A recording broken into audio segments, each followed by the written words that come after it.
everybody, I just want to give you, I just wanted to get some photographs of me and my car for posterity down the road, and show you guys how it looks, because I'm going to a car show tomorrow, and it's all spiffed up right now, and you won't see it any cleaner than this. So, here I am, and hope you enjoy this one. Okay, everybody, I just wanted to give you this little update of Lisa. There's going to be a lot of traffic going by. For some reason it's exceptionally busy today. I'm going to a car show tomorrow, so I have her all cleaned up, and we're going to just kind of walk around here, and then I'll open everything up so that you can see everything.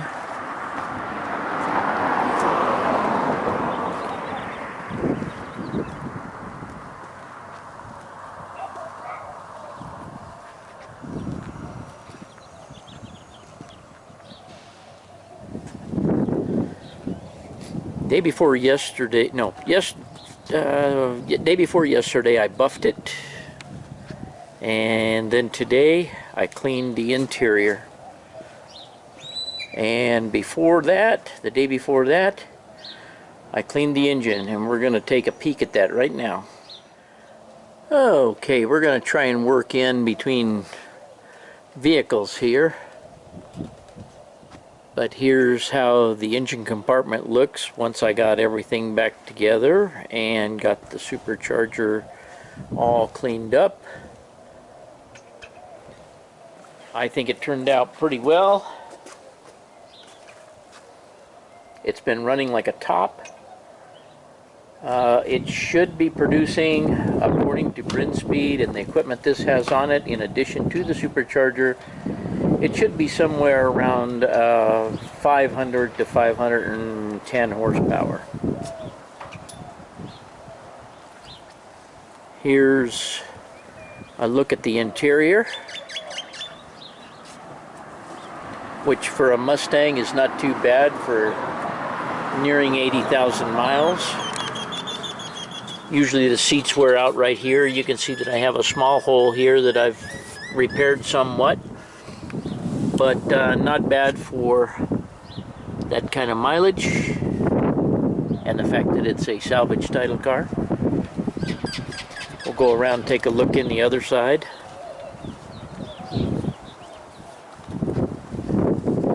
I think in a lot of the pictures you can't really tell that that's carbon fiber, but it is. And sorry for the wind, but it always blows here. So here you can see that everything looks pretty good in here. Got my horny toad up there, my good luck charm. I think I've explained that before. It's been on all my motorcycles, and it's brought me good luck. So here it is. We're going to take a closer look at the engine here. Okay, I'm going to try and tell you a few things about the installation of the supercharger. Of course, it required reprogramming the computer here. It required moving the power steering fluid to this point from over there, which was part of the kit. It was attached right there where that bolt is. It took one step colder spark plugs. It took new higher capacity Bosch injectors, and I'm not sure exactly how many pound they are. I want to say they're 70 pound, but I could be wrong about that.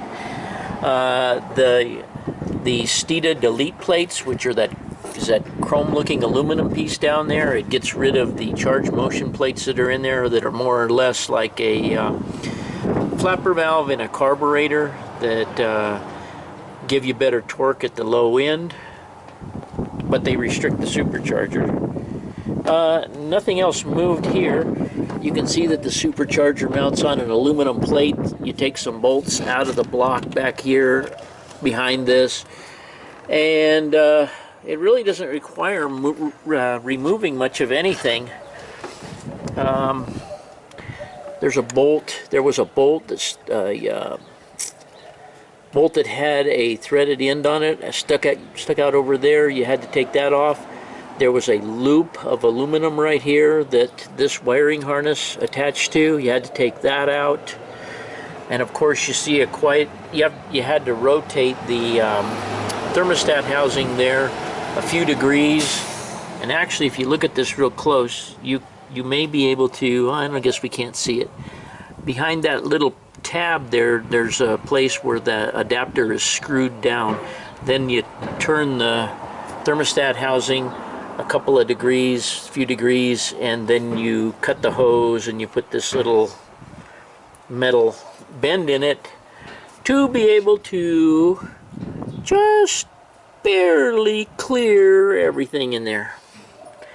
And you can see that the belt clears that by about 1/8 of an inch. And it clears, the metal clears the supercharger down there by another about 1/8 of an inch.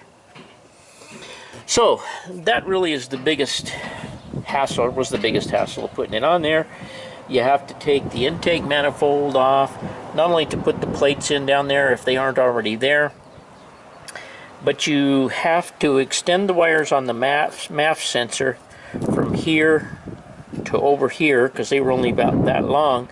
Then there's 2 wires you take out of there, and you extend them into this wire right here, which goes across underneath the intake manifold to a temperature sensor on the number 2 cylinder. They want to know what the temperature is on the intake side of the supercharger rather than the on the pressure side of the supercharger rather than the intake side over here, which is where it would normally be, or is in this MAF sensor. They want to know what the temperature is inside there, not over here. It gives a more accurate reading to tell what the supercharger is doing, to tell the computer what the supercharger is doing. Really, other than nuts and bolts and making sure supercharger was full of fluid, everything was pretty cut and dried. This tube coming down and over, and that vacuum switch there is the bypass, so that when you're sitting at a stoplight or whatever, you're just pulling air directly through there and bypassing the supercharger, so the charger's not pressurizing while you're sitting still. And so as the vacuum goes up, it sucks that thing closed, or pushes it closed, sucks it closed basically, and therefore it brings the pressure from the supercharger into the intake manifold. The 62 millimeter throttle body I already had it on there. I don't really know what else to tell you here. There's not really much other modifications. Oh, if you look at that braided line that's looped around there and tied up, that's a pretty clever idea, because that goes into the bottom of the supercharger. You can see it beyond that hose there going into the bottom of the supercharger. Somebody was smart enough to put a fitting on the bottom side of the supercharger, and you can just take those tie wraps, cut them off, drop that hose down, pull the end out of it, open up the filler neck with the filler, which is actually, this one has a dipstick on it. This is a vent.